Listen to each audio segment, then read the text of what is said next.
כל יוצר... היי חברים, אני יכול להיות איתכם כנה לרגע? למה כל יוצרי התוכן הקטנים נראים כאילו הם כלום? הם מעלים סרטון, עורכים טלפונים שבורים ומסכים שאי אפשר לראות איתם כמעט, מנסים את הכי טוב שלהם ורק מצפים לכמה לייקים קטנים.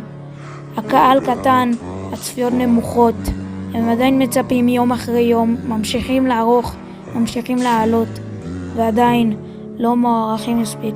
הם לא מוותרים, למרות שאתם, כן בסוף ויתרתם. אז למה להם לא מגיע את הצ'אנס הזה? להיות גדולים, כמו כל היוטיוברים האחרים. אז אם אתם רואים מישהו שהוא יוצר תוכן קטן, בבקשה, תפרגנו לו בלייק, תגיבו לו תגובה, תמשיך ככה. תפרגנו לו, תגידו לו, אתה יכול. כי מי שאמרתם לו את זה אתמול, יכול להיות המיסטר ביסט של מחר.